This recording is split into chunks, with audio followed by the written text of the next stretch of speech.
Hello, beautiful people of the internet. My name is Logigen, and welcome to my brand new series, The Road to Central Processing Unit. Or if you're not pretentious, CPU. Now, in this episode, we're not going to get to anything too complex. We're just going to go over pretty much the basics. So, I guess let's get right into it. Alright, so the first thing I'll be covering is the architecture of the computer we will be creating.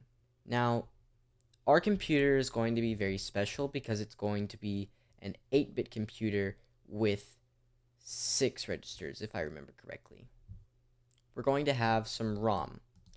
And basically what ROM is it's our memory. It's where our program will be stored. And this memory will connect to our instruction decoder. This instruction decoder will determine what instruction we need to perform. And you might be wondering, what are the instructions? Well, if you've ever heard of assembly, that's exactly what this is. We will be able to program this computer in assembly and then upload it to this ROM, and then it'll go from the ROM into the decoder. But the ROM, it needs to increment its address. And so the way we'll do that is with a program counter. This program counter, I'll abbreviate it as PC, will be directly fed into our ROM to determine what instruction we currently need to be reading from. And then it will just go ahead and output that to the decoder. But what is the decoder going to do exactly? Well, our decoder is basically going to feed into our ALU, Arithmetic Logic Unit. And our Arithmetic Logic Unit is going to have access to a bus. And essentially, what a bus is it's a wire that anything can read to or write to. Or read from and write to.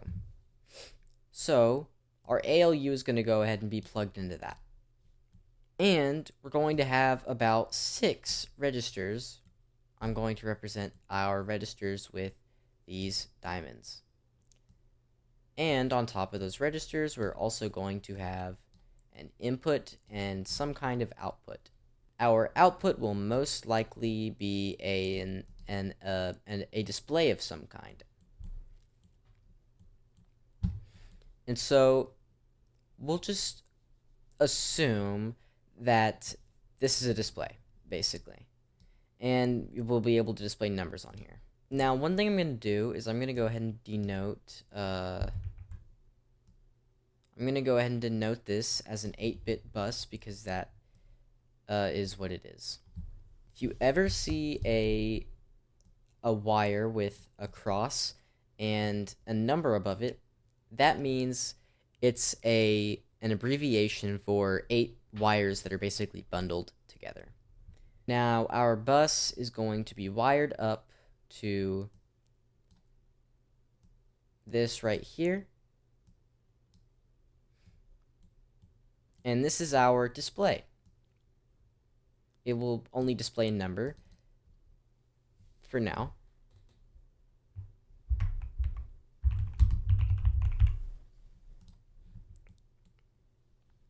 But it will display only a number. Not the most unfortunate, but hey, it's whatever. And then we'll have an input. Our input will be a number that we can enter in at the start of a program and then turn the computer on, and it will feed in, and maybe we'll have a program appear in the ROM that takes in whatever's in the input and then does some math with it. We'll get into that in a bit. And so basically, these registers are also going to be connected to the memory, but all of them are going to be connected to this bus here, not the memory. And it's a little bit difficult to show you exactly how we're going to do this with just this diagram, so I'm not going to do that. I'm going to let everything speak for itself. And so we have the basic architecture. This is essentially what we're going to be building across the episodes of this series. We're going to start with the ALU because it is the simplest in my opinion. Once we make the ALU, once we make the components to make the ALU, I should say, we will be able to make the decoder and the program counter very, very easily. And then we'll move on to making these registers here. And once we make these registers, it should be pretty easy to go ahead and make this ROM chip. And so now that we know what we're going to do, let's go ahead and get into it. So, in order to build up to the CPU that we will be making, I first have to cover how binary works. So, many of you have probably seen something like this in movies.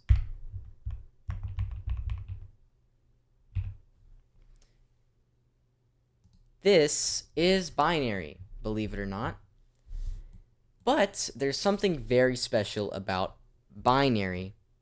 You see, binary can naturally be represented in any wire with either a high or a low voltage, which is why it's very easy to go ahead and use binary for basic computational tasks, and which is why our entire world is built on these strings.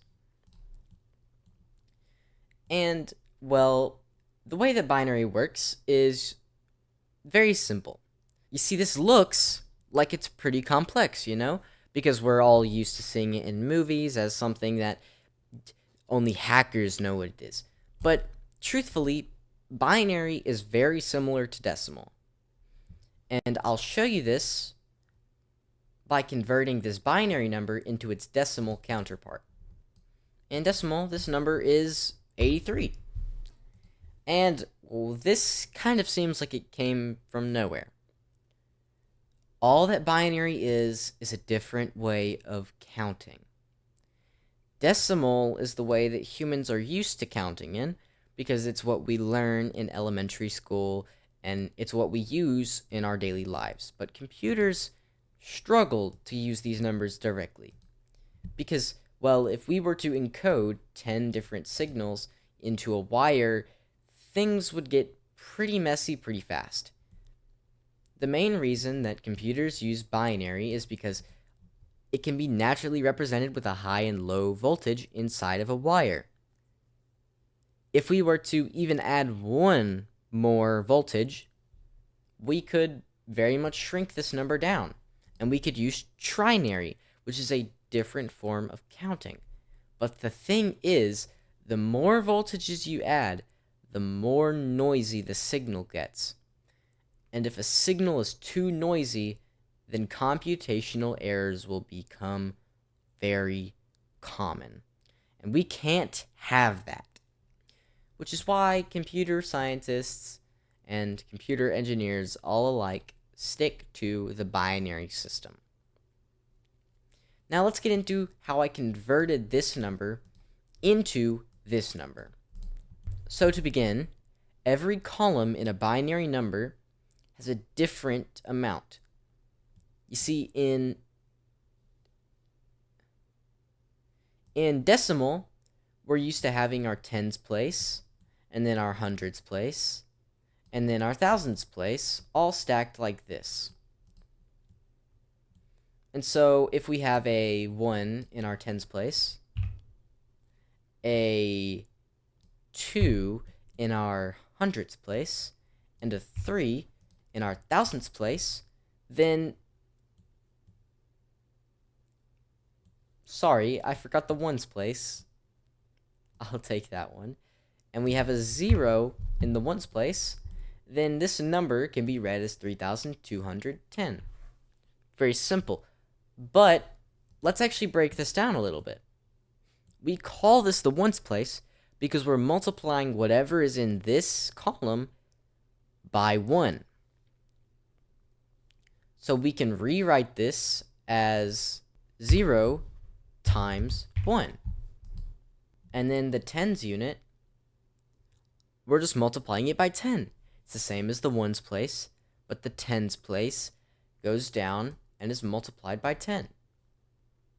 So already we can see what's happening. We're going to be adding these digits together at the end. So already, if we just ignore everything else, we already have a 1 and a 0 in decimal. So that's 1 times 10, which is equal to 10, plus 0 times 1, which is equal to 0. And then 10 plus 0, of course, is 10. Who knew? We can add them all together, and then it's very simple. We have 3,000 plus 200 plus 10 plus 0. And all together, if we add that up, we get, of course, 3,210. Binary works in a very similar way, but binary uses different values for each column.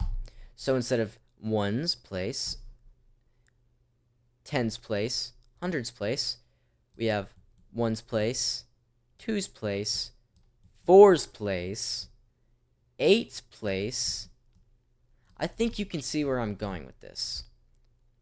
We'll start with 4 digits because it's fairly simple. Now it's called binary because we only have 2 digits to work with. We have a 0 and a 1. And so we can go ahead and put a 1 in there, a 0 in there, a 1 in there, and a 0 in here. Oh, I don't want to have a leading 0 because it's kind of confusing. So let's just have a 1. So, how do we read this? How do we convert this into decimal? Hey guys, Logigen here. As an editor, I actually made a very simple mistake. In the next couple seconds of the video, I called the 4th place and the 8th place in binary as the 3's place and the 4's place.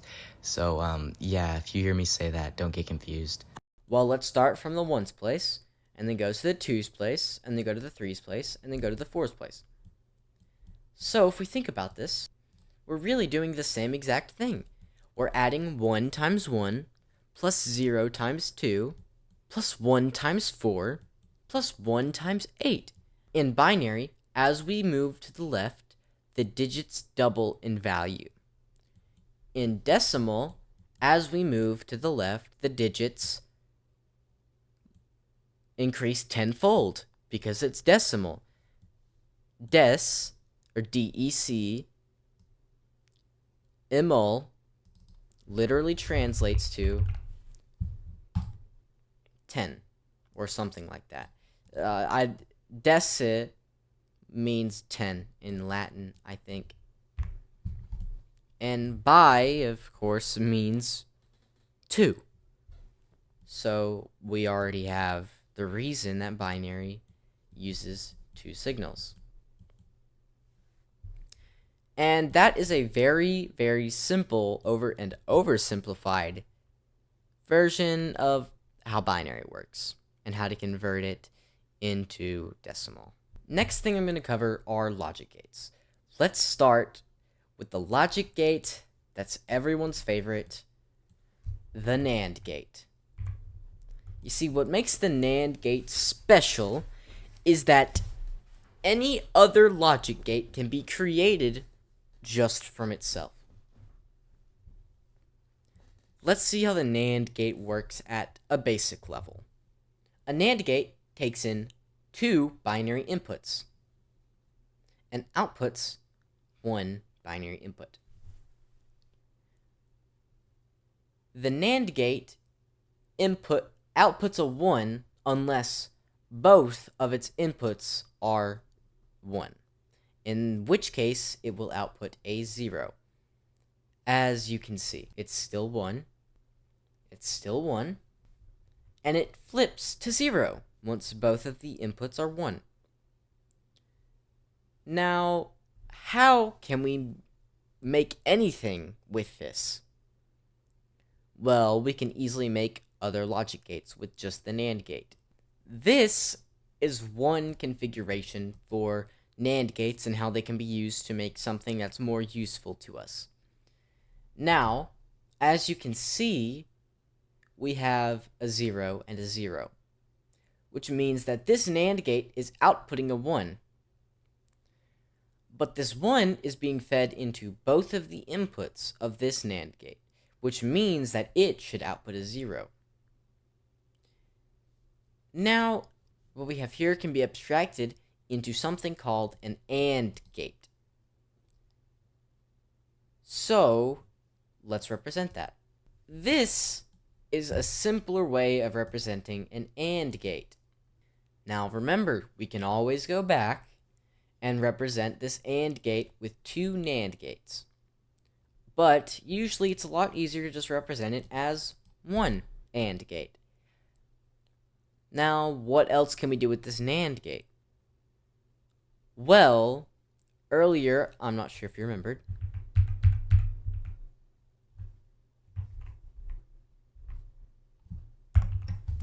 if we go back to this design configuration we had earlier, you'll see that this NAND gate has both of its connections wired together. Now, actually, we can replace this NAND gate with a different gate, because the way we're using this gate, it is essentially a NOT gate. And what a NOT gate does is it takes in a binary input and then outputs the opposite, which means it takes in a 1 and outputs a 0, or it takes in a 0 and outputs a 1. So, let's go back to our simpler AND gate. Now that we have our AND gate, we can do something pretty cool.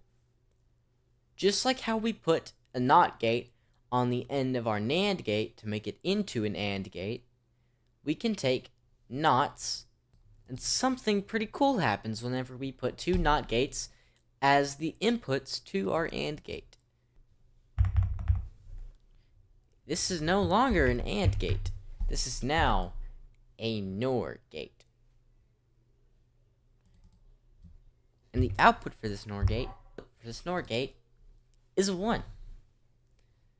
So let's quickly walk through and see what's happening. We take in a 0 and we output it, and it becomes a 1 over here on this end of the NOT gate, and then it goes into the AND gate, and since both of these are 1, it outputs a 1.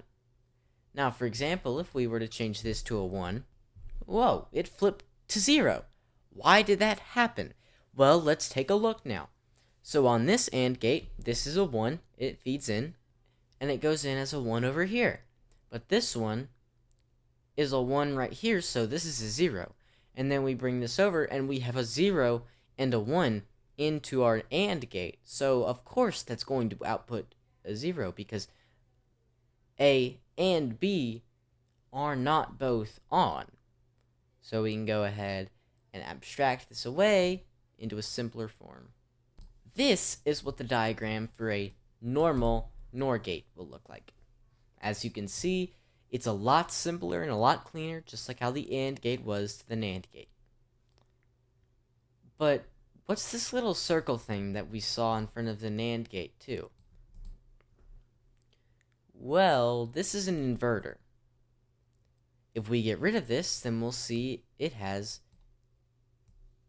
a counterpart called the OR gate. Now, they look the same, except this one doesn't have the little circle, which means it outputs the opposite, which means if we bring these inputs up, the output changes. It's the opposite of what this NOR gate outputted. It's the same with the NAND gate and the AND gate. The AND gate is the same as the NAND gate, except it's the opposite output. A NOR gate is the same as an OR gate, except it has an opposite output. Now, these are the 4 horsemen. These are the big 4. You'll see these a lot. But there's one that is often forgotten by people whenever it comes to explaining these, because it doesn't have two inputs, it has one, and that of course is the NOT gate. The NOT gate is definitely a part of the most important gates of all time. Despite being the same as a single NAND gate, a NOT gate is used way more frequently than a NAND gate. And I think that should conclude our very simple introduction to binary and logic gates. Hey guys, real quick, I just want to thank you guys for watching all my videos and giving me all of these things. I love to make these videos, and if you guys ever need anything, just let me know in the comment section and I'll get it done. See ya.